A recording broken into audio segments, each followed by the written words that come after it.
Quem será que olha para mim com esperança, que vê em mim a sua semelhança e vem do céu pra me encontrar?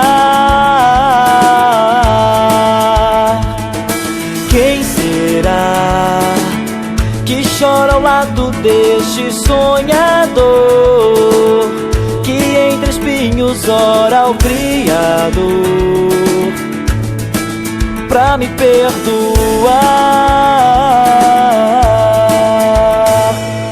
Graça vieste para me salvar, de graça. Casei, mas eu tenho um carinho muito especial pelo Senhor, tudo que Deus tem feito através da sua vida. Você tem liberdade de trazer tudo aquilo que Deus colocar no teu coração. Amém? E para nós é um privilégio ter o Senhor com a gente. Amém. O privilégio, pastor, é meu de estar aqui. Eu quero partilhar com vocês nesta noite um assunto extremamente importante, exatamente aquilo que nós acabamos de cantar. Eu quero falar sobre o tema mais do que vencedores. E convido você para abrir sua Bíblia comigo, na carta de Paulo aos Romanos, capítulo 8.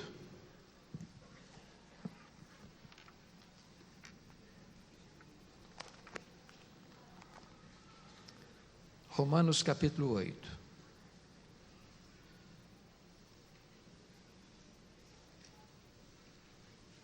Nós faremos a leitura do verso 26 ao verso 30.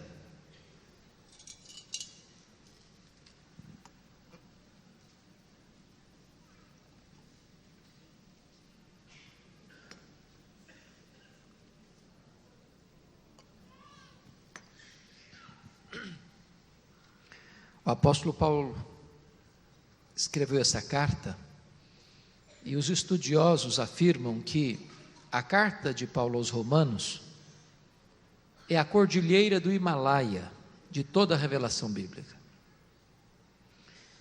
E se a carta de Paulo aos Romanos é a cordilheira do Himalaia de toda a revelação bíblica, então Romanos 8 é o pico do Everest. E ele escreve assim: também o Espírito semelhantemente nos assiste em nossa fraqueza, porque não sabemos orar como convém, mas o mesmo Espírito intercede por nós sobremaneira, com gemidos inexprimíveis.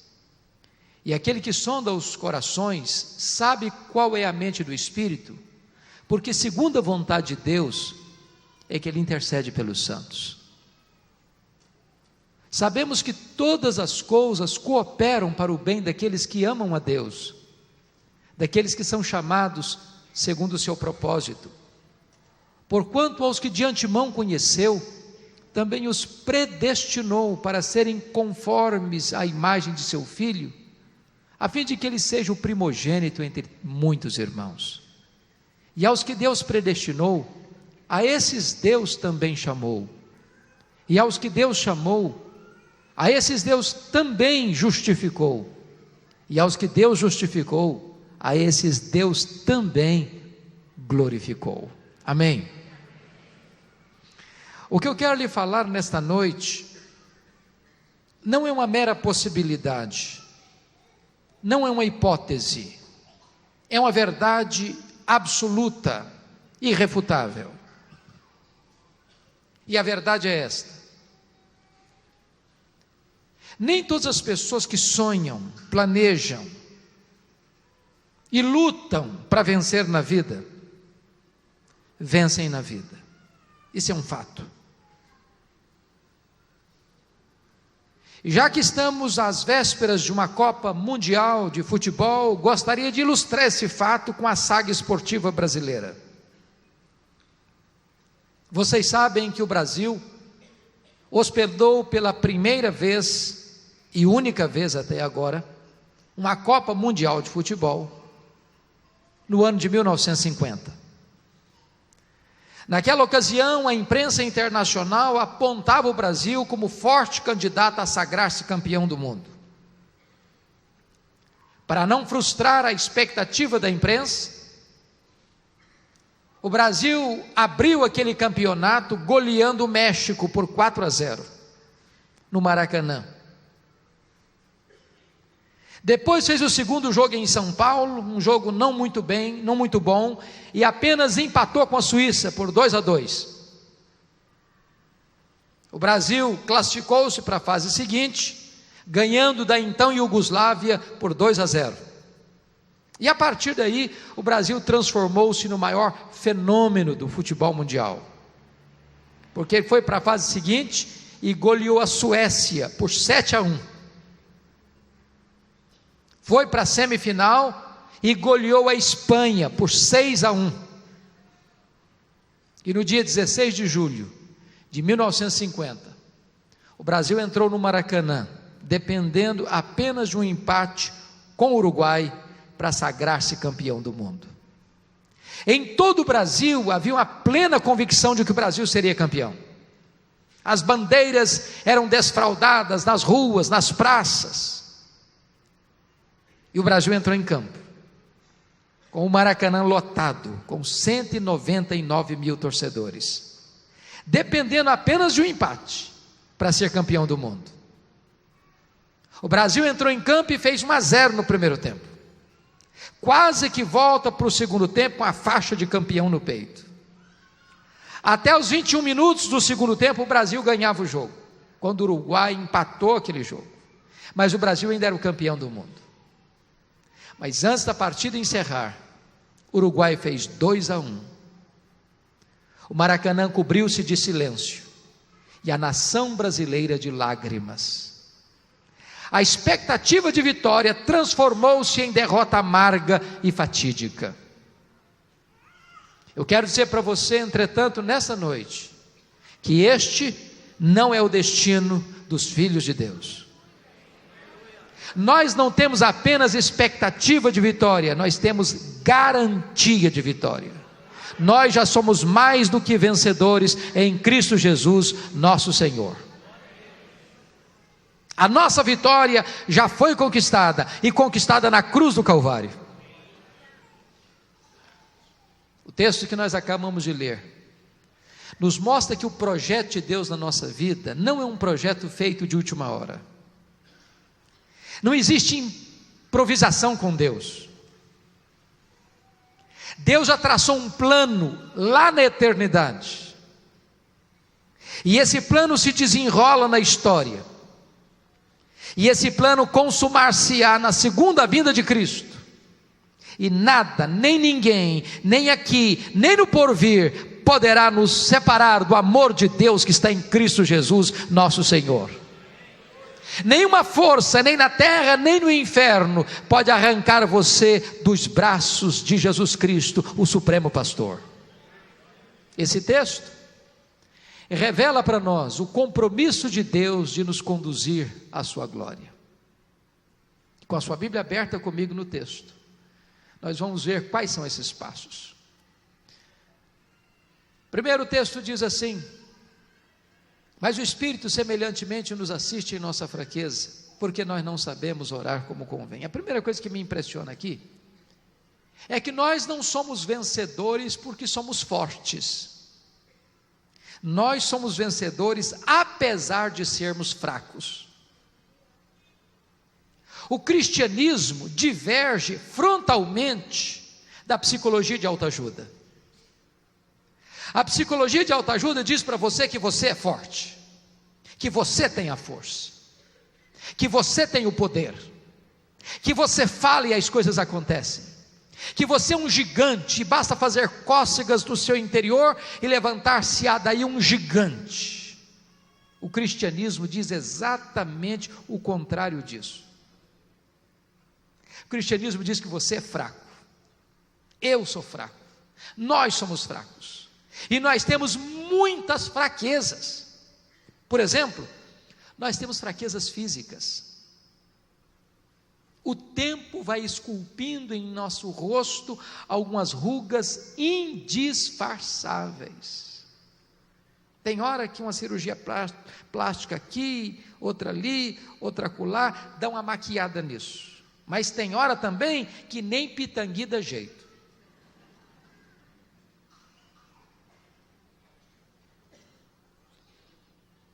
Na verdade, os nossos braços vão ficando flácidos, as nossas pernas bambas, os nossos joelhos trôpegos, as nossas mãos descaídas, uns embranquecem a cabeça, outros perdem os cabelos. E diz os estudiosos que cada fio de cabelo branco que surge na sua cabeça é a morte chamando você para um duelo. E eu acho que já tem um exército ao meu redor. Temos fraquezas físicas, mas nós temos fraquezas também emocionais. Nós ouvimos um testemunho belíssimo nesta noite, e eu dou graças a Deus pela jovem que teve coragem de dar esse testemunho, e esse testemunho transpira um fato. Há momentos na vida que você pensa que vai naufragar, há uma angústia, há uma dor, há um desespero, há uma aflição,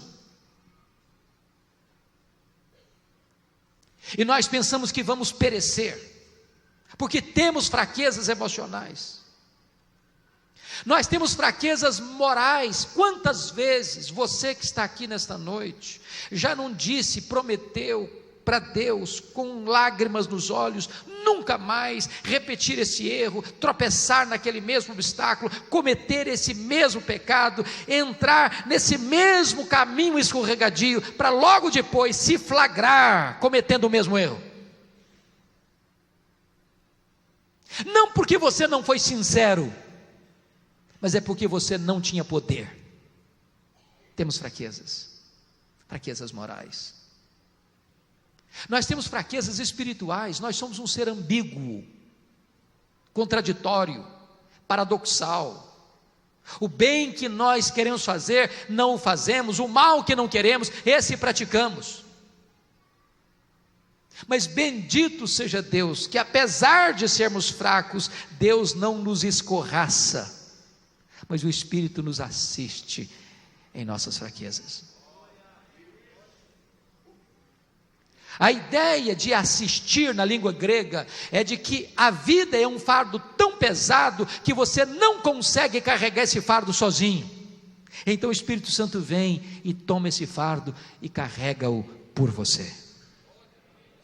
Agora você pode assim perguntar, mas em que consiste a nossa fraqueza? E Paulo responde: a nossa fraqueza consiste no fato de nós não sabermos orar como convém. Nós somos tão fracos a esse ponto. E por que não sabemos orar como convém? Porque nós não sabemos o que é melhor para nós. Às vezes nós pedimos para Deus uma pedra, pensando que estamos pedindo um pão. Às vezes pedimos para Deus uma cobra, pensando que estamos pedindo um peixe. Às vezes pedimos para Deus aquilo que vai nos destruir, pensando que estamos pedindo aquilo que vai nos dar vida. Jesus Cristo nos ensinou a orar, e nos ensinou a orar assim: pedi e dar-se-vos-á, buscai e achareis, batei e abrir-se-vos-á, porque todo o que pede, recebe, todo o que busca, encontra, e todo o que bate, abrir-se-lhe-á. Isso foi o que Jesus ensinou. Às vezes nós entendemos o contrário. Às vezes nós entendemos assim: todo o que pede, recebe o que pede. Não, isso não está na Bíblia. E ai de nós se estivesse. Porque nós não sabemos pedir como convém. Então deixa eu dizer uma coisa para você: Deus não dá o que você pede às vezes, Deus dá o que você precisa. Deus dá o melhor, Deus dá o excelente, porque os caminhos de Deus são mais altos que os nossos caminhos, os pensamentos de Deus são mais elevados que os nossos pensamentos. Ele é o Pai das luzes, todo dom perfeito emana das suas mãos, toda boa dádiva vem do seu trono. Então Deus nos assiste em nossa fraqueza pelo Espírito, porque nós não sabemos orar como convém. Mas Paulo dá mais um passo. e nos fala não apenas desta solidariedade de Deus, mas também da compaixão de Deus, quando ele diz assim: mas o Espírito também intercede por nós, sobremaneira, com gemidos inexprimíveis. E preste bem atenção nisso, porque dentro da Trindade você tem dois intercessores. Primeiro, você tem o intercessor legal, jurídico, forense, Jesus Cristo, a segunda pessoa da Trindade. Ele é o advogado, o justo. Aqui em Romanos 8 está dizendo assim: quem os condenará? É Cristo Jesus quem morreu, ou antes quem ressuscitou, o qual está à destra de Deus e também intercede por nós. Sabe o que significa isso?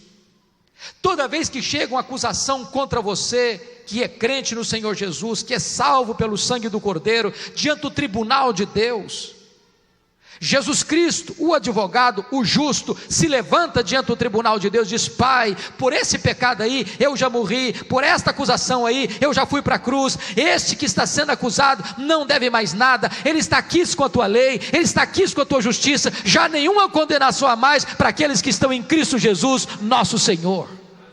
Não pode prosperar acusação contra você, não há mais condenação para você que está em Cristo Jesus, nosso Senhor, porque nós temos o advogado, o justo, que está à destra de Deus, intercedendo por nós. Mas agora Paulo diz que nós temos um segundo intercessor na Trindade, é o Espírito Santo, a terceira pessoa da Trindade. Se Jesus Cristo intercede por nós à destra de Deus, o Espírito Santo intercede por nós, em nós, ao Deus que está sobre nós.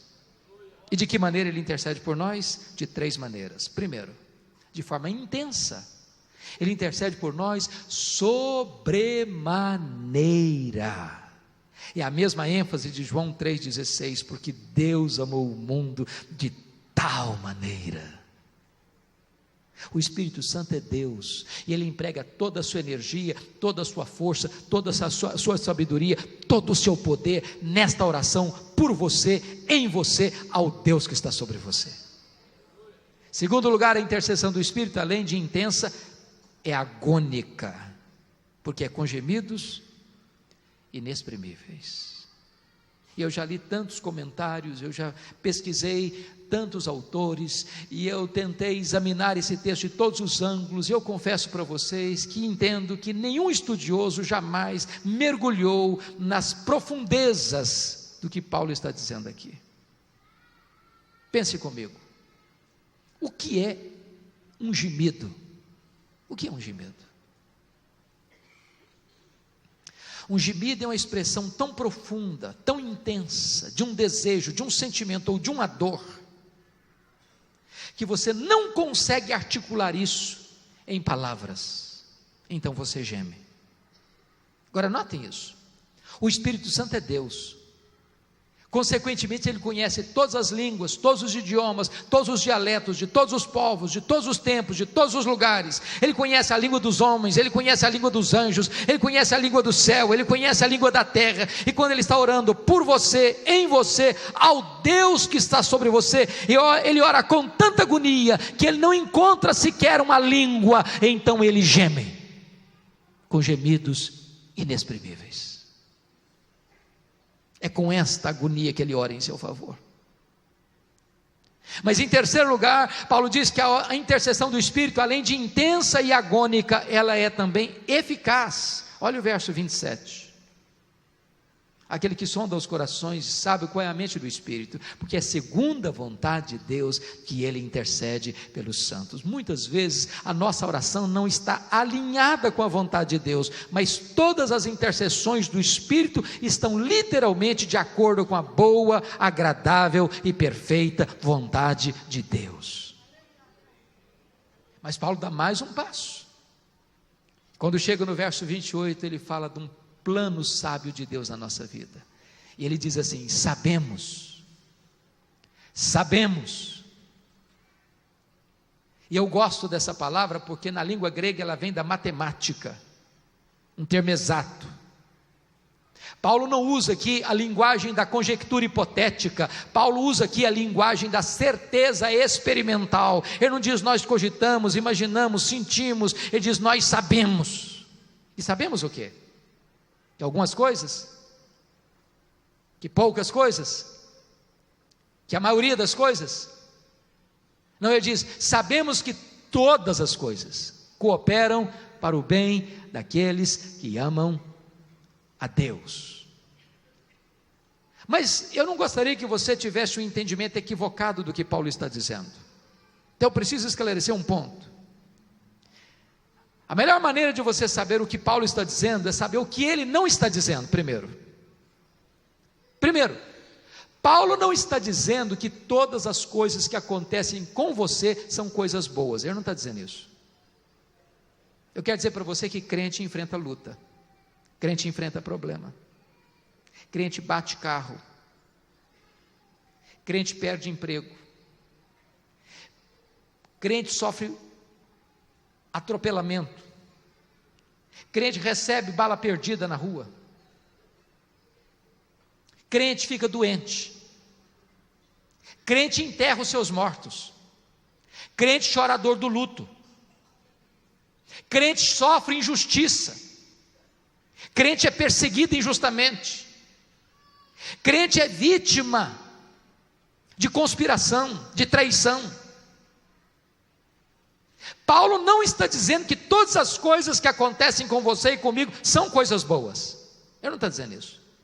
Por exemplo, quando os irmãos de José do Egito, por inveja e ódio dele, venderam-no como escravo e mentiram para Jacó durante 22 anos, aquilo não foi uma coisa boa, aquilo foi um ato perverso. Entretanto, 22 anos depois, eles se encontram com José. José agora é governador do Egito, e José diz para eles assim: vocês intentaram mal contra mim, mas Deus o transformou em bem, para a preservação da própria vida de vocês. O que Paulo está dizendo, que ainda que alguém faça o mal para você, ainda que alguém fale mal de você, ainda que alguém critique você, ainda que alguém pise em você, ainda que alguém faça injustiça contra você, Deus vai transformar isso em bem na sua vida.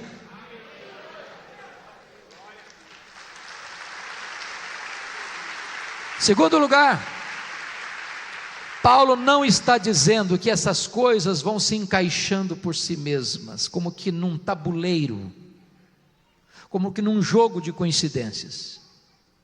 Não, Paulo não está dizendo isso. Paulo não entende que as coisas acontecem a esmo, por acaso, fortuitamente. Não. Se você ama Deus, as rédeas da sua vida estão nas mãos do Todo-Poderoso Deus. Ele quem está trabalhando as circunstâncias, Ele que está montando essa tapeçaria, Ele que está montando esse quebra-cabeça, Ele quem está trabalhando as circunstâncias, coisas boas, coisas ruins, coisas alegres, coisas tristes, sorrisos e lágrimas, saúde, doença, vida e morte, e todo esse projeto vai se transformar em bem para a sua vida.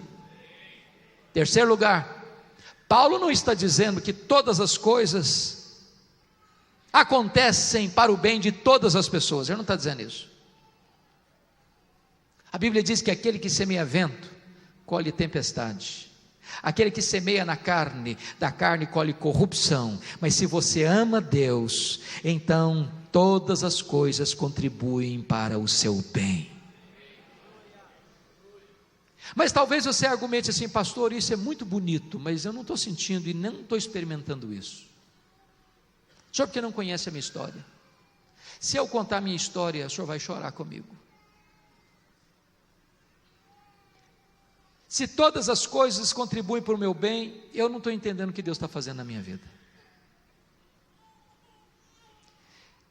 Eu quero dizer para você que nem sempre Deus vai explicar para você o que está acontecendo na sua vida, nem sempre.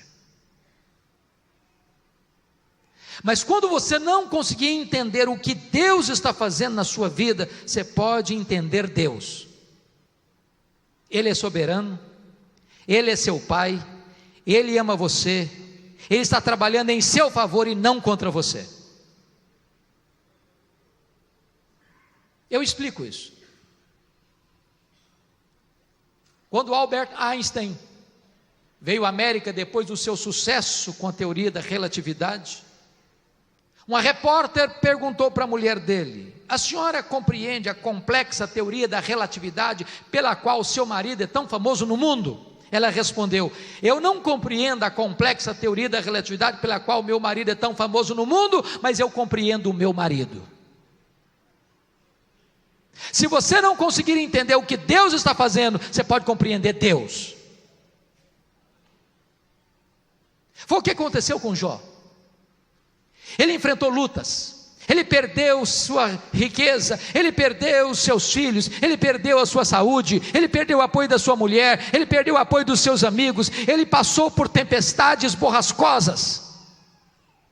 Mas chegou um momento em que disse: agora eu sei de uma coisa, eu sei que tudo podes, que nenhum dos teus planos pode ser frustrado. Eu te conhecia só de ouvir falar, mas agora os meus olhos te veem, e eu me abomino no pó e na cinza. Eu sei que o meu Redentor vive, e eu sei que eu me levantarei, e que eu o verei face a face. Eu sei. Embora Deus não tenha explicado nada para ele, ele compreendeu Deus. Deus está no controle.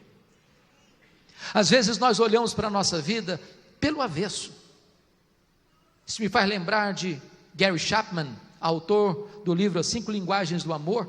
Ele diz que quando era criança brincava aos pés da sua mãe, e a sua mãe fazia um bordado à mão, e ele olhou o bordado que a mãe fazia de baixo para cima pelo avesso, e ficou muito curioso e disse: mamãe, mas que coisa feia que a senhora está fazendo, não tinha nada de beleza, as linhas soltas, desencontradas, sem qualquer harmonia. E a mãe percebeu o dilema do menino, chamou-o, colocou-o no colo e mostrou o bordado de cima para baixo pelo lado direito. O menino ficou encantado com a beleza das cores, com a harmonia do desenho, e teve o seu dilema resolvido. Talvez você nesta noite esteja olhando para a sua vida, para a sua família, para o seu casamento, para os seus filhos, para o seu coração, como uma criança olha o bordado que a mãe está fazendo pelo avesso. Haverá um dia que Deus vai colocar você no seu colo, vai mostrar a sua vida de cima para baixo, e você vai entender então que todas as coisas cooperam para o bem daqueles que amam a Deus. Mas talvez você pergunte assim: pastor, mas que bem é esse? É ficar rico? É ser famoso?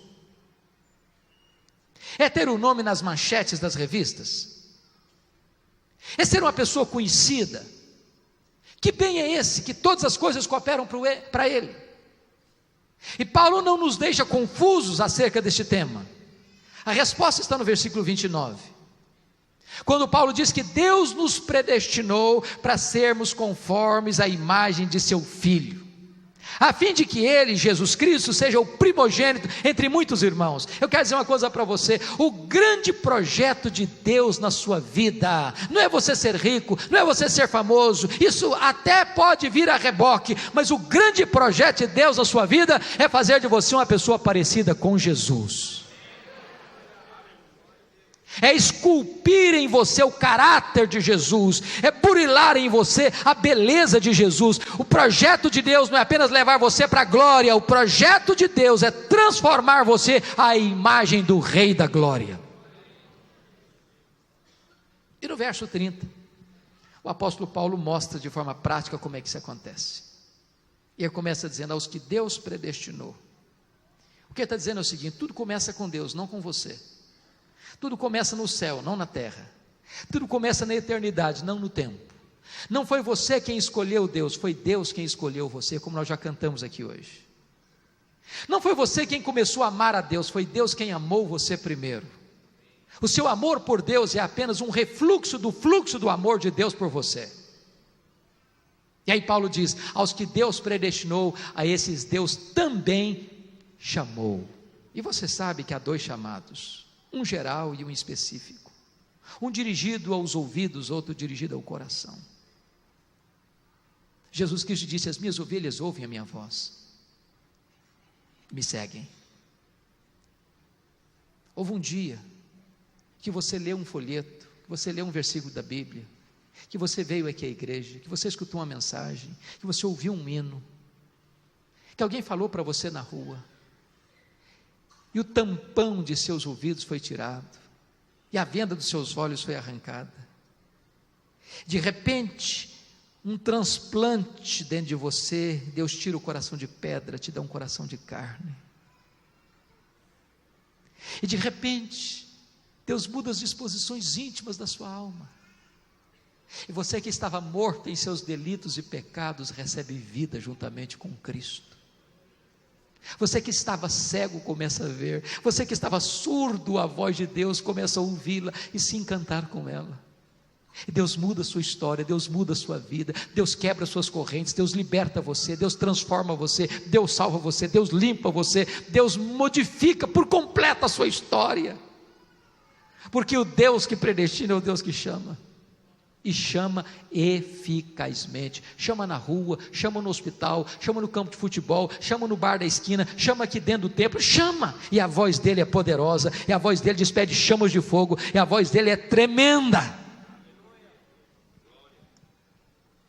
Eu estava há algum tempo lá em Vitória, no gabinete pastoral, numa segunda-feira, quando se aproxima um cidadão, bate a porta, entra, seus 30 e poucos anos, e disse assim para mim: pastor, ontem à noite, no domingo, eu estive aqui na igreja. E eu respondi para ele: que bom que o senhor veio, o senhor é muito bem-vindo aqui. E ele olhou para mim e disse: mas eu não vim participar do culto. Eu olhei para ele e disse: mas então o senhor vai fazer o quê? Me perdoe da pergunta. E ele me respondeu: eu era um traficante, pastor, e eu vim aqui ontem roubar um carro. E eu perguntei: mas o que aconteceu? E ele me respondeu: eu estava lá na rua olhando que carro eu ia levar, quando eu escutei uma música que saía para fora das portas, e eu fui atraído irresistivelmente por essa música. Com meu revólver 38 na cintura, eu entrei. E quando eu entrei no templo, pastor, um poder maior do que o meu me desarticulou. Eu senti uma profunda convicção de pecado. Eu fui golpeado por um poder sobrenatural. E do jeito que eu estava, convencido de pecado, quebrantado por Deus, eu saí chorando, correndo para minha casa. Quando eu cheguei em casa ontem à noite, a minha esposa me perguntou: o que aconteceu com você, Ricardo? Alguém machucou você? Alguém feriu você? Eu respondi para ela: pastor, mulher, aquele homem que você conhecia morreu. Deus me libertou, Deus me transformou, Deus me salvou. Eu sou hoje uma nova criatura. Deus chama, Deus chama, e nesta noite Deus está chamando você, e a voz de Deus é poderosa. E se hoje você ouvir a voz de Deus, não endureça o seu coração, porque hoje é o dia da oportunidade de Deus na sua vida. Mas Paulo prossegue e diz: aos que Deus chamou, a esses Deus também justificou. Eu quero dizer para vocês que aqui está o coração da Bíblia. Se você não entender o que é justificação, você não compreende o projeto de Deus para você. O que é justificação? A Bíblia diz que todos nós um dia vamos ter que comparecer perante o tribunal de Deus para dar conta da nossa vida. E a Bíblia diz que todos nós somos pecadores, não há justo nenhum sequer. A Bíblia diz que todos pecaram e destituídos estão da glória de Deus, não há justo. Como ovelhas, todos nos desviamos, grandes e pequenos, ricos e pobres, doutores e analfabetos, religiosos e não religiosos, não há um sequer que não tenha pecado contra Deus. E naquele dia, quando nós comparecermos perante o tribunal de Deus, testemunhas levantar-se-ão contra nós. E a primeira testemunha que se levantará contra nós são as nossas próprias palavras. A Bíblia diz que você vai dar conta no dia do juízo por todas as palavras frívolas que você proferiu. Você se lembra de todas elas? Deixa eu fazer uma perguntinha: você já mentiu alguma vez na vida? Já contou alguma piada imoral alguma vez na vida? Já falou algum palavrão alguma vez na vida? Já se destemperou emocionalmente, já gritou com alguém falando impropérios alguma vez na vida? Já falou mal dos outros alguma vez na vida? Não, você não lembra de tudo isso. Mas cada palavra que você falou está gravada nos anais do tribunal de Deus. E você vai dar conta por todas elas. A Bíblia diz que nós vamos ser julgados pelas nossas obras. Aquilo que você fez, o seu pai não viu, a sua mãe não viu, seu marido não viu, sua mulher não viu, seus pais não viram, seus filhos não viram, seu pastor não viu, os seus irmãos não viram, a sua igreja não viu, o braço da lei não viu, Deus viu. Aquilo que você fechou a porta para ninguém ver, Deus estava lá. Aquilo que você fez escondido e passou ao longo da vida sem ser descoberto, Deus estava lá. E você vai dar conta no dia do juízo, por todas essas obras. A Bíblia diz que no dia do juízo, nós vamos ser julgados pelas nossas omissões. Jesus Cristo disse que, quando Ele vier e assentar-se no seu trono de majestade e glória, Ele vai julgar as nações e separar uns à sua esquerda, outros à sua direita, e vai dizer aos que estiverem à sua esquerda assim: apartai-vos de mim, malditos, para o fogo eterno, preparado para o diabo e seus anjos. E você poderá perguntar: mas que coisa horrível essas pessoas fizeram para ir para um destino tão cruel? Sabe o que essas pessoas fizeram? Nada, absolutamente nada, só deixaram de fazer. Estive com fome e não me deste comer, estive com sede e não me deste beber, estive nu e não me vestiste, estive preso e não fostes ver-me, doente e não me visitaste, forasteiro e não me abrigaste. E as pessoas vão perguntar: mas Senhor, quando te vimos nessa situação? E Ele vai responder: todas as vezes que deixaste de fazer a um desses pequeninos, a mim o deixastes de fazer. Você pode estar na sua casa, não fazendo mal para ninguém, não falando mal de ninguém e cometendo um terrível pecado de omissão. A Bíblia diz que se você sabe que deve fazer o bem e não faz, nisso você está pecando. Mas no dia do juízo, irmãos, diz a Bíblia que Deus vai julgar o segredo dos nossos corações. Deus vai julgar os nossos desejos, Deus vai julgar os nossos pensamentos. E eu pergunto a você: quem escapa desse pente fino de Deus? Nenhum tribunal da terra tem competência de julgar foro íntimo. Só o tribunal de Deus tem. E o tribunal de Deus julga foro íntimo. Foi isso que levou Paulo ao desespero, no capítulo 7 de Romanos. Sabe por que Paulo se sentiu miseravelmente pecador no capítulo 7? Porque quando ele começou a se avaliar à luz da lei de Deus, os 10 mandamentos da lei de Deus, ele parou no 10º mandamento, e o 10º mandamento quebrou. Sabe por quê? Sabe por quê? Porque os 9 primeiros mandamentos da lei de Deus são mandamentos objetivos, que qualquer tribunal humano legisla e julga. Não terás outros deuses, não farás para ti mais de escultura, não tomarás o nome do Senhor teu Deus em vão, lembra-te do dia do Senhor para o guardar, honra teu pai e tua mãe, não matarás, não adulterarás, não furtarás, não dirás falso testemunho. Todos esses mandamentos podem ser vistos, observados pelo homem, mas o 10º mandamento: não cobiçarás, é do coração, é íntimo, só Deus conhece, só Deus vê. Você pode ter uma auréola de santidade na cabeça e um coração podre, só Deus vê. Dizem os psicólogos que passam pela sua e pela minha cabeça cerca de 10.000 pensamentos por dia, às vezes passa até mais. Quantos desses pensamentos você teria vergonha de contar para o seu amigo mais íntimo? Quantos? Imagine se Deus resolvesse projetar nessa tela branca aí o que nós pensamos só essa semana passada. Já colocaria todos nós de cabeça no chão de vergonha. Mas talvez você argumente assim: pastor, mas eu não vim aqui para escutar esse negócio pesado assim não, eu queria um negócio mais light hoje. Já basta o dia pesado que eu vivi, o que é isso? O senhor está falando que eu sou pecador? Não, eu estou querendo uma coisa mais leve, mais gostosa hoje. Eu não sou assim que o senhor está falando, não. Eu sou uma pessoa boa. O senhor não me conhece. Sou um bom marido, sou uma boa esposa, Sou um bom pai, sou um bom filho, sou um bom patrão, sou um bom empregado, sou um bom cidadão, eu sou até um bom religioso, até dízimo eu entrego na igreja, o senhor não me conhece. Deixa eu dizer uma coisa para você, sem querer machucar o seu coração, mas você é mais pecador do que você imagina. E eu gostaria de provar isso. Gostaria de provar isso. Vamos imaginar que você seja uma pessoa muito boa. Mas vamos imaginar que você seja muito acima da média. Mas vamos imaginar que você seja uma exceção. Vamos imaginar que durante um dia inteiro você não peque nem uma vez por palavras, você não peque nem uma vez por obras, você não peque nem uma vez por omissão, e na área dos pensamentos, dos 10.000 por dia, você tem 9.997 pensamentos bons, só 3 pecaminosos por dia. Você já seria quase um anjo ambulante. Mas se você tiver 3 pecados por dia, no final de um mês, quantos pecados você terá? 90 pecados. No final de um ano, 90 vezes 12, bom, aí a matemática já complica um pouquinho. Dá quanto? Quanto?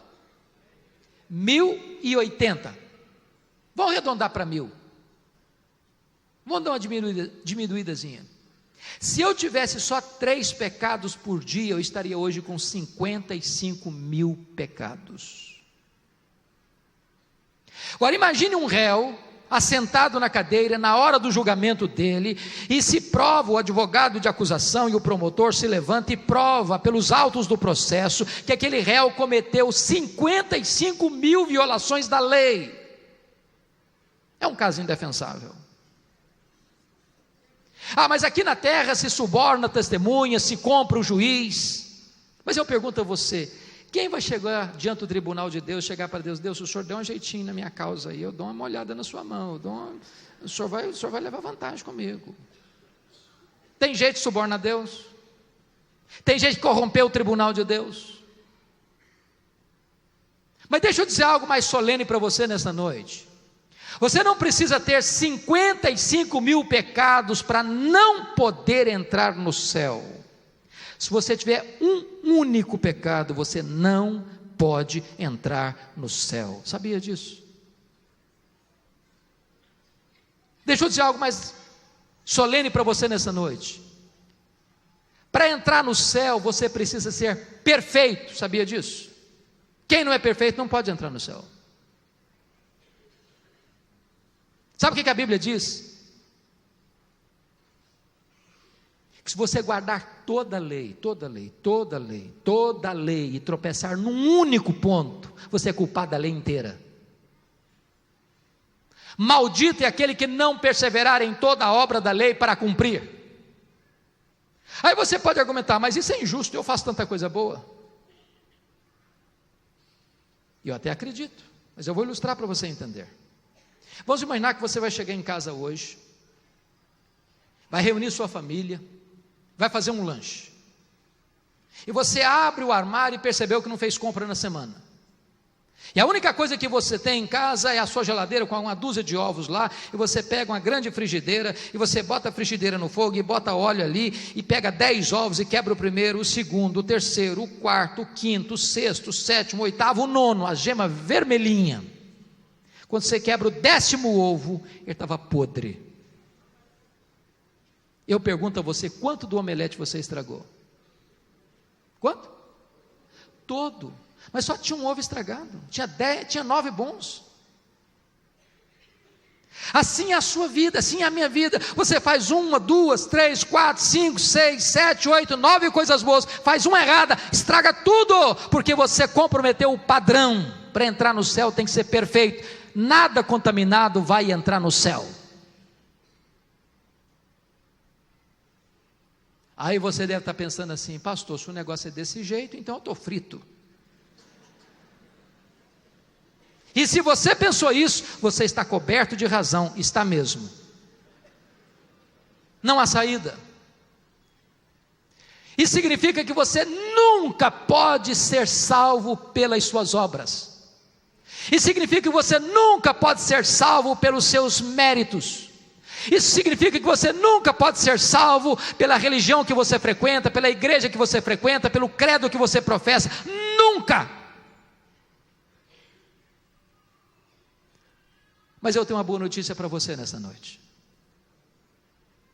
Aquilo que você não pode fazer e não consegue fazer, Deus fez por você. Quando Ele enviou o seu filho, seu único filho, como seu representante, como seu substituto, como seu fiador.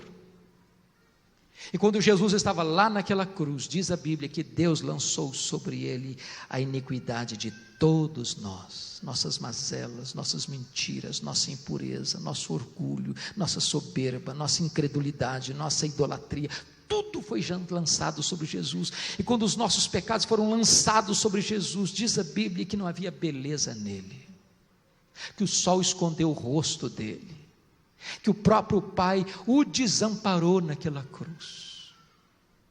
E quando ele estava lá naquela cruz, ele pegou escrito de dívida que era contra você, contra mim, e pegou esse escrito de dívida e o rasgou, e o anulou, e o encravou na cruz e deu um grito: está consumado, tetelestai. E ele estava dizendo: aquele que crê em mim não deve mais nada, está quites com a lei de Deus, está quites com a justiça de Deus, está justificado, louvado seja o seu nome.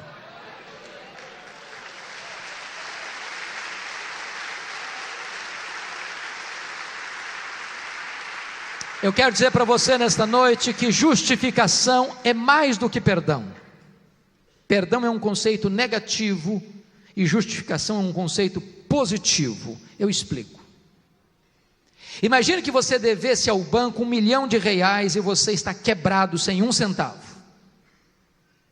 Imagine que alguém vai lá e deposite na sua conta R$1 milhão e quite a sua dívida. Você está livre dela, você não deve mais. Você não tem dívida mais, você está perdoado. Mas se você estava quebrado você continua, você só não tem mais dívida. Isso é perdão. O que é justificação? É importante entender que na cruz de Cristo houve 3 transações fundamentais. Primeira transação, diz Paulo lá em 2 Coríntios 5,18: ora, tudo provém de Deus, que nos reconciliou consigo mesmo por intermédio de Jesus Cristo, não imputando aos homens as suas transgressões. O que é imputar? O que é a doutrina da imputação? Significa não colocar na conta de. Deus não pôs a sua dívida na sua conta. Pergunta: qual o tamanho da sua dívida? Impagável. Impagável. Na parábola que Jesus contou, do credor incompassivo, os 10 mil talentos que o cara devia, representavam 150 mil anos de trabalho. Ele não podia pagar. E por que Jesus usou uma cifra tão elevada? Porque esse é o tamanho da sua dívida com Deus, da minha dívida com Deus. Jamais podemos pagar. O que é que Deus fez? Não colocou essa dívida na nossa conta. Colocou na conta de quem? Aí prossegue Paulo: ora, aquele que não conheceu o pecado, Deus o fez pecado por nós. Deus botou a nossa dívida na conta de Cristo, quando ele estava lá na cruz, porque foi carregando sobre o seu corpo, no madeiro, os nossos pecados, a nossa dívida. E o que Cristo fez com a nossa dívida? Quitou-a, pagou-a com o preço do seu sangue. Vem a terceira transação. Ora, aquele que não conheceu o pecado, Deus o fez pecado por nós, para que nele nós fôssemos feitos justiça de Deus. Sabe o que acontece agora? Deus faz um DOC celestial na sua conta, lá no tribunal. Deus transfere para a sua conta toda a justiça infinita do seu Filho Jesus Cristo. Quando Deus puxa a sua ficha no tribunal do céu, está escrito lá: justificado. Não deve mais nada, está quites com a lei, está quites com a justiça, toda a justiça do meu filho está depositada na sua conta. Além de não dever mais nada, você tem um crédito infinito aqui na sua conta. Isso é justificação. É por isso que Paulo não podia terminar de outra maneira. Aos que Deus justificou, a esses Deus também glorificou. Em que tempo está o verbo aí? Pretérito perfeito ou imperfeito?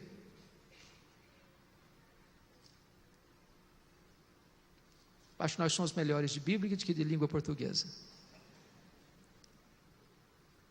O verbo está no pretérito perfeito, fato consumado.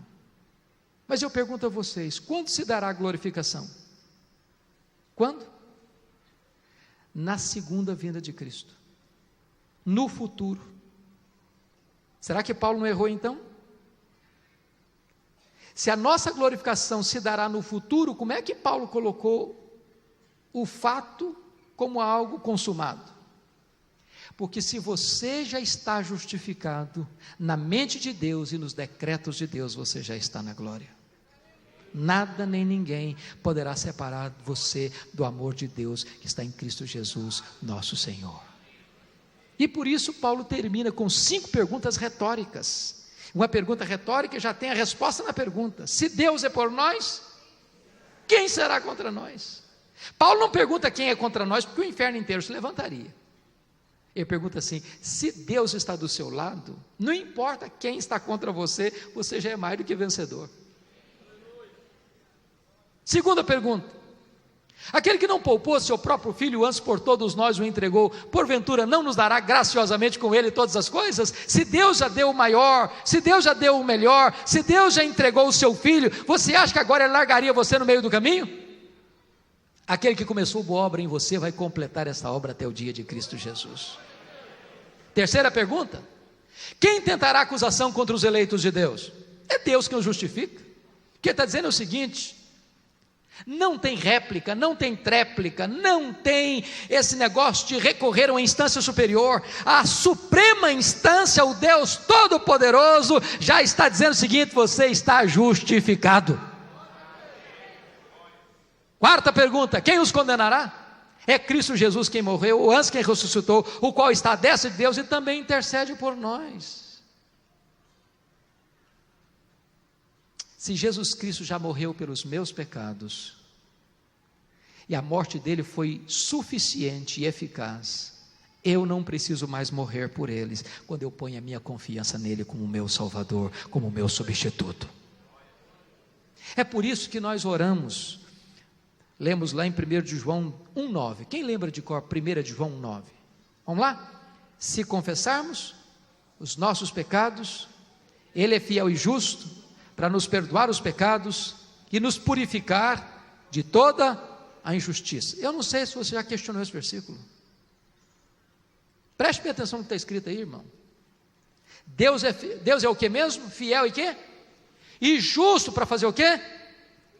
Para perdoar, mas justo não perdoa. Justo não perdoa. Justo não perdoa. Eu ilustro. Imagine você que aqui em Brusque, um criminoso terrível, que matou pessoas, roubou pessoas, sequestrou pessoas, seja apanhado pela lei, e vai para a cadeira de réu, e o júri popular reconheceu o culpado, e ele foi sentenciado a 30 anos de prisão. Pergunto a você, em nome da lei, em nome da justiça, o juiz pode dizer para ele: esquece, vai para casa, está solto. O juiz pode fazer isso? Em nome da lei e da justiça? Pode ou não pode? Não pode. Mas a pergunta é: como é que Deus é justo, fiel e justo para perdoar? Sabe por que Deus é fiel e justo para perdoar? Porque quando você, filho de Deus, peca e confessa, e a palavra confessar na língua grega é homologel, de onde vem a nossa palavra portuguesa homologar, você concorda com Deus: Deus, eu pequei mesmo. Aí sabe o que Deus diz para você? Meu filho, então eu sou fiel e eu sou justo para não punir você, porque por esse pecado eu já puni meu filho lá na cruz, e eu não vou punir 2 vezes o mesmo pecado. Aí vem a última pergunta: quem nos separará do amor de Deus que está em Cristo Jesus? Será a tribulação, a angústia, fome, nudez, perigo, espada. Poderíamos acrescentar a lista: divórcio, abandono, traição, desemprego, doença. E Paulo, com todo entusiasmo, responde: eu estou bem certo de que nem a morte, nem a vida, nem anjos, nem principados, nem poderes, nem altura, nem profundidade, nem qualquer outra criatura poderá nos separar do amor de Deus que está em Cristo Jesus, nosso Senhor. Louvado seja Deus por tão grande salvação. E eu termino dizendo duas palavras breves para você. Primeiro, se você entrou aqui nesta noite e ainda não tinha convicção da sua salvação em Cristo Jesus, eu quero encorajar você agora a se render ao Filho de Deus e a recebê-lo como seu Salvador pessoal. Porque como você vai escapar se você negligenciar tão grande salvação? Se você entrou aqui nesta noite, em segundo lugar, e já é uma pessoa salva, convertida, transformada, nascida de novo, lavada no sangue do Cordeiro, eu quero encorajar você a viver os dias da sua vida para glorificar a este Deus por tão grande salvação. Que Ele nos abençoe, que Ele nos fortaleça. Pastor, por favor.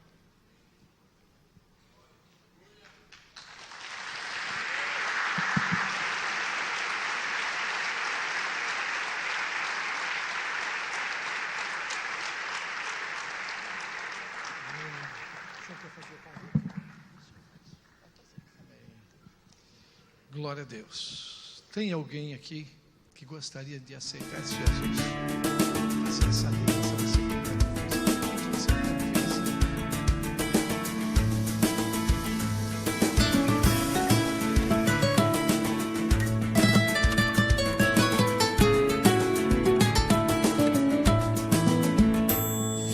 Quem será que olha para mim com esperança, que vê em mim a sua semelhança e vem do céu para me encontrar?